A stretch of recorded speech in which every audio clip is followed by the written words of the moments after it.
Hi, welcome back. In today's video, we're going to talk about histograms. Here is my histogram.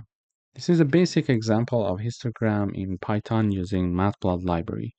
We see that we are having beans here, okay? And this is the frequency. And to generate values, we use the normal distribution. That is why you see the bell shape here. And how can we plot this histogram? First of all, we need to include the libraries as always. Then we are going to have generating the random data. So this is my data variable. We are going to randomly generate values and 1000 random values, let's say.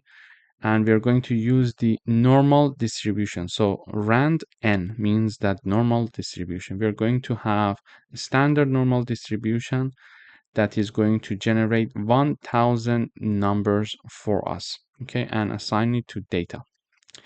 Here is my size of the figure. So I have it 6 by 4 because it's easy to see it here. Maybe even we could make it smaller if you want, 5 by 3, let's say.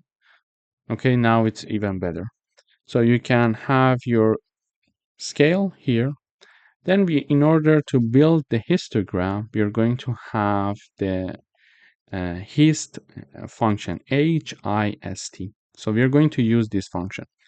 First, we are going to have the data that we generated for 1000 random values from a standard normal distribution. Then we are having the beans equal to 30. What does it mean? Beans means the units that we are having in the x-axis. Okay, so we are having 30 units here, 1, 2, 3, 4, 5, 6, 7, etc. Until the end, it will be 30. So we are going to have 30 beans here. Okay, then we are going to choose the color. We are going to have the edge color. So the edge colors are black, and the color is sky blue, which is a very nice color, by the way. And that's it. We can have our histogram. Now let's have a title. Basic histogram example. This is my title, font size 14, and it's bold.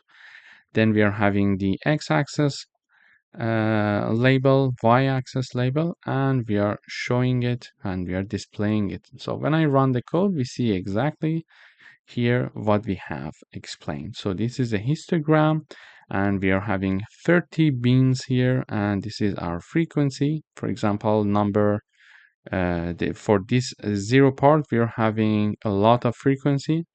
For value, for example, -2, let's say, we are having lower amount of frequency because it's like a bell shape, because we used a standard normal distribution using the rand n function. Thank you for watching.